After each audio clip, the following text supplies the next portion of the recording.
Imagine the scene. It's Cambridge, Massachusetts. You are walking into a negotiation course at Harvard Law School. Oh, boy. Yeah, the room is completely packed, and the air is as thick with tension. You're looking around at the students, the professors. These are brilliant legal minds. These are the people who literally wrote the textbooks on negotiation. Exactly, the intellectual elite. And then there's you. You are not an academic. You're not some corporate lawyer. You do not have a PhD in game theory. You are an FBI agent. Right. Specifically the lead international hostage negotiator for the FBI. Yeah. And to be honest, you're feeling a little out of place in this room. Which is pretty ironic when you think about it, considering this guy spends his actual days talking down terrorists and bank robbers. Oh, no. But academia is just a completely different beast. It really is. So the Harvard professors, being Harvard professors, they decide to put this outsider to the test. They run a role play, they play the kidnappers, and the FBI agent plays the negotiator. And the agent, this is Chris Voss, he's thinking I'm about to get totally crushed by these giants of logic. But spoiler alert, that is not what happened. Not even close. Voss starts using his field techniques, the stuff he learned on the streets, facing down people with actual guns, and he completely dismantles the professors. He gets everything he wants. And that moment is really the genesis of the source material we're diving into today. The book Never Split the Difference by Chris Voss and Tal Raz. And what's fascinating here is why he won. Right, the strategy. Yeah, because the professors were operating on that old school theory that negotiation is about rational actors. It's about logical exchange. Like, I give you this, you give me that, and we just meet in the middle. Exactly. But Voss knew the truth. Negotiation isn't a battle of logic at all. It is, to use his phrase, emotional intelligence on steroids. Humans are irrational emotional animals. If you can't navigate the psychology, the logic just doesn't matter. So today we are building a playbook for you. We aren't just summarizing the concepts. We are pulling out the absolute best nuggets from the source material, the specific scripts, the psychological triggers, and the counterintuitive tactics that you can use in your everyday life. Whether you're trying to get a 20% raise buying a used car, or honestly just trying to get your toddler to put their shoes on. Because as the book says, life is negotiation. Every interaction where you want something from someone else is a negotiation. So consider this your cheat sheet.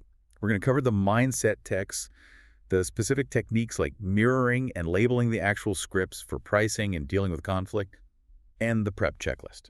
Let's start right at the bottom, the foundation. If the old way is, I talk, listen, I win, what is the Voss way? It starts with a total reversal of control. And this is a big part of the TLDR mindset shift from the book. Most people think the person talking is the one in control. Voss says actually the listener holds the control. Think about it. When you're talking, you are revealing information. You're showing your hand to the other side. You're expending energy. But when you're listening, and we mean active listening here, you're gathering intelligence. Right. But this isn't just sitting there nodding along. It's weaponized listening. And the first tool in the kit to make this work is your tone of voice. This is one of my favorite parts. He talks about the late night FM DJ voice. It's iconic. And it's not just a stylistic choice either. It's pure biology. I have to admit, when I first read this, I thought, if I do this at a staff's meeting, I'm going to sound like a total creep. It is a fine line for sure. But here is the science behind it. When we're in a tense negotiation, our brains are in fight or flight mode. The amygdala, the fear center of the brain, is firing like crazy. If you come in fast, loud, and assertive, you're just throwing gasoline on that fire. You signal a threat. Exactly. You become the threat. So the late night FM DJ voice is what? Slow? Deep. It's slow, it's calm. You deliberately drop your inflection at the end of the sentence. You aren't asking, you're stating. What this does is signal safety to the other person's brain. It literally flips a chemical switch in their head that says, I can relax. I can listen to this person. So instead of the high-pressure sales tactic where you're shouting, we need to sign this today or the deal is off, it's more like, it sounds like you're worried about the timeline. Perfect. You're soothing them into submission, basically. And notice what you just did there with that phrase, it sounds like. That is the core of the next major concept in the playbook, tactical empathy. Now, tactical empathy sounds a bit manipulative, doesn't it? Is this different from regular empathy? It is distinct. Regular empathy might be feeling someone's pain and totally agreeing with them, crying with them. Tactical empathy is understanding their mindset and their feelings so you can actively influence the outcome. You aren't necessarily agreeing with them at all. You're just acknowledging their reality so completely that they literally stop fighting you. Yes. But there is a massive trap here. The sources mention a specific phrase that we all crave hearing, but Voss says is actually a disaster in a negotiation. The "you're right" trap. This is a huge aha moment. We love hearing "you're right." It feels like a massive win. But Voss warns that when someone says you're right to you in a negotiation, they usually just want you to shut up. Ouch. Yeah, I've definitely done that. Just, yeah, you're right. Can we move on now? Precisely. It's a dismissal. It's what he calls a counterfeit. Yes. What you actually want to hear from them is... That's right. That's right. I mean, it sounds almost identical. It does, but the psychological difference is massive. Yeah. You're right is about you. That's right is about them having an epiphany that you truly understand them. It means you've summarized their feelings so perfectly that they feel seen. Once you get that's right, the barrier totally dissolves. They trust you. That's the breakthrough you're looking for. Okay, so we have the DJ voice. We're aiming for... That's right. Now let's get into the actual Jedi mind tricks. The specific tactical techniques in our playbook. The first one is so incredibly simple, it feels like it shouldn't even work. Mirroring. Mirroring is the art of insinuating similarity. It builds rapport almost completely unconsciously. The technique is deceptively simple. You just repeat the last 1 to 3 words of what the other person just said, or the critical 1 to 3 words. So let's run a script. Say I'm asking for a raise, and my boss says, look, we just have some serious budget constraints right now. You would simply look at them and say, budget constraints. And I just leave it there. Just silence. Silence is the key. You mirror, and then you wait. By repeating budget constraints in an upward questioning tone, you are forcing the boss to elaborate. They will naturally want to fill that awkward silence. Right, they hate the quiet. Exactly. So they might say, well, yes, because we acquired that new software company last quarter, and suddenly you have brand new information you didn't have before. And it buys you time to think instead of just reacting emotionally. It buys you time, and it makes the other person feel heard. It triggers the similarity principle. As humans, we like people who are like us. Okay, technique number 2 in the playbook. Labeling. The source material says, don't feel their pain, label it. This is your primary tool for tactical empathy. You are identifying the emotion the other person is feeling and naming it out loud, but there is a very strict rule for the script here. You do not say, I think you are angry. You say, it seems like you're angry, or it looks like this is frustrating for you. Why the sharp distinction? Why it seems like... Because if you say you are angry and they aren't, you've just offended them. You're telling them how they feel.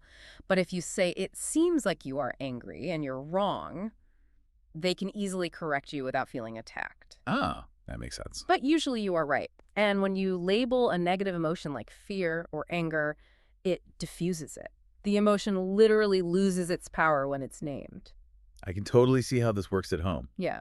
If you have a cranky family member or a toddler who doesn't want to put on their shoes, you just say, it seems like you're really frustrated that we have to leave right now. Exactly. You validate the emotion without actually agreeing to the demand to stay home. It clears the road so you can actually talk. Okay, moving on to part 3 of the playbook, the pivot. We need to talk about the word no. This is one of the most counterintuitive parts of Voss's whole philosophy. Most traditional sales training tells you to get to yes as fast as possible. Get them saying yes to little things. The momentum of yes. Right. But Voss argues that pushing for yes actually makes people defensive. They feel cornered, like they're being trapped into a commitment. Because there are different kinds of yes, aren't there? Yes. There's the counterfeit yes, where they agree just to get you to go away, and then they plan to ghost you later. Classic. Then there's the confirmation yes, which is really just checking a box, like, is the sky blue? Yes. And finally, the commitment, yes, the real one. But you cannot get to real commitment if they feel trapped. Voss says no is actually the start of the negotiation, not the end.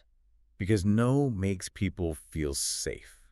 It defines their boundaries. Correct. When you say no, you feel completely in control of the situation. So as a negotiator, you can actively use this. You can trigger a no to make them comfortable. And we have some incredible specific scripts from the source material here that rely on triggering a no. Let's look at the objection script for email. This is a total game changer for anyone who sends emails. Right. Instead of emailing someone and asking, do you have a few minutes to talk today, which demands a yes and feels like an annoying obligation, you flip it. You ask, is now a bad time to talk? Is now a bad time. It is almost impossible not to answer that. People naturally want to say no. So they say, no, it's not a bad time, and boom, you have permission to speak. Or they say, yes, it is a bad time, and they voluntarily give you a better time to call back. You literally cannot lose. And then there's the renewal script for when you're being completely ghosted. You send a proposal, they aren't writing back. They're ignoring your calls. What do? You send a simple one-line email designed to trigger a no regarding the entire relationship. You write, "Have you given up on this project?" Have you given up on this project? Man, that feels really risky. It feels aggressive, right? But it relies on the human aversion to loss. Nobody wants to be the person who just gave up. It provokes an immediate response. Usually they reply with, "No, no, we haven't given up. We've just been slammed with other things." It restarts the dead conversation instantly. That is going straight into my personal playbook today. Yeah. Okay, so we've mirrored, we've labeled, we've gotten them to feel safe with the word no. Now we go on the offensive. Part 4, calibrated questions. This is how you stop demanding things and start getting the other side to solve your problems for you. The key is moving away from closed questions like, "Can you pay this amount?" or "Does this work for you?" You move to open-ended questions almost exclusively, starting with how or what. And the ultimate calibrated question, the one for the conflict script, the one Voss calls, the question that stops them in their tracks is, how am I supposed to do that? It is absolutely brilliant. Let's look at the case study from the source, the Ecuador kidnapping. Voss was advising a family whose loved one was taken hostage in Ecuador. The kidnappers demanded a ransom that the family literally could not pay. They didn't have the money. So instead of saying, we don't have the money, which just sounds like a refusal and could get the hostage hurt, they asked the calibrated question. Right. They asked, "How am I supposed to pay?" And what did the kidnappers do? They paused. They actually had to stop and think about the family's problem, and eventually they lowered the ransom demand themselves. The question forces the counterpart to look at the situation from your perspective. It engages their brain to find a solution for you. We also have the payment script from that same scenario, right? It ties right into this. Yes, the proof of life script. You don't just hand over money. You ask, "How can I pay if I don't even know he's alive?" Again, a how question that forces the kidnappers to put the hostage on the phone or provide proof. It stalls for time and gains concessions. And this works in normal business too. If a boss gives you an impossible deadline, you don't say, "No, I won't do it." You say, "How am I supposed to do that without sacrificing the quality of the project?" Exactly. You aren't saying no. You're saying, "Help me figure this out." It invites collaboration while firmly holding your ground. There's one other defensive tactic here before we get to pricing. It's called the accusation audit. This is basically about clearing the air before you even start the negotiation, right? Yes. This is for when you know the other side has negative thoughts about you. Maybe you're late delivering a project, or you know you're about to ask for a really high price. Instead of ignoring it, you say it first. You audit the accusations they have in their head. So you'd say something like, "You're probably going to think I'm being completely unreasonable. You might think I'm greedy and difficult to work with." You take the wind right out of their sails. You totally disarm them. Once you've said the absolute worst thing they could possibly be thinking, they usually instinctively respond with, "No, no, you're not being unreasonable." And suddenly all that negative energy is just gone from the room. Okay, we're coming down the home stretch here. We've done the psychology. We've managed the emotions. Now we need to actually close the deal. We need to talk numbers. Part 5, the deal. This brings us to the pricing script, specifically the Ackerman model. It's a very rigid, very specific system for bargaining. And there's a great story in the source material about a guy named Mishery using this exact model to negotiate his rent. Right, so his landlord wants to raise the rent. Mishra uses the Ackerman system instead of just arguing. Step 1, you set your target price, the absolute maximum you want to pay. Step 2, your first offer should be exactly 65% of your target. 65%. That sounds incredibly low, like offensively low. Yeah. That's what they call an extreme anchor, right? It is an extreme anchor, and that's the whole point. It bends their reality. They might get mad, but it completely resets their expectations of where this negotiation is going. Then you plan your counteroffers. You go from 65% up to 85%, then 95%, and finally to 100% of your target. So you're continually decreasing the increments. Exactly. Decreasing the increments shows the other side that they are literally squeezing you dry. It makes them feel like they're fighting hard for every concession. But here's the specific detail that absolutely blew my mind. The numbers shouldn't be round numbers. This is a crucial piece of psychology. When you hit your final number, you don't say $38,000. You say $37,893. Why? What difference does the $93 make? Because round numbers feel like vague estimates. They feel like you just picked a number out of thin air. But precise, non-round numbers sound calculated. They sound like you have done the exact math, and that is literally every single penny you have available. It gives your final number massive credibility. So Masheri used this. He threw in some calibrated questions along the way. And not only did he not get a rent hike, he actually got a rent reduction from his landlord. Proof that the system works even in everyday situations. Before we wrap up, we have to touch on one final prep concept, the black swan. The book is named Never Split the Difference, but Chris Voss's actual consulting company is called the Black Swan Group. What is a black swan in the context of a negotiation? A black swan is a piece of hidden information. It's something that if you knew, it would completely change the dynamic of the negotiation. Voss argues that in every single negotiation, you only know the things you know, but there are crucial things you don't know. Like maybe the company you are selling your software to is secretly about to be acquired next month, so they have a strict use it or lose it budget. Exactly. Or maybe the specific person you are negotiating with is actually leaving their job in 2 weeks, and they just desperately want to close this file so they look good on their way out. You cannot find black swans on a spreadsheet. You find them by doing the prep checklist. Right, and the prep checklist requires you to look for the unknowns. You find them by face-to-face interaction, or at least voice-to-voice, by letting the other side talk, by watching their body language and listening to their tone. And the checklist also mentions identifying the decision makers, the committee. This is huge. You have to map out everyone who is affected by the deal, not just the person across the table, because it only takes one bit player that you ignored to completely kill a deal behind the scenes. Which brings us right back to the start. The listener holds the control. You have to listen actively to find that black swan. It's all connected. So let's synthesize this whole playbook. We have covered a lot of ground today. If we look at the flow of a successful negotiation, it really is a journey.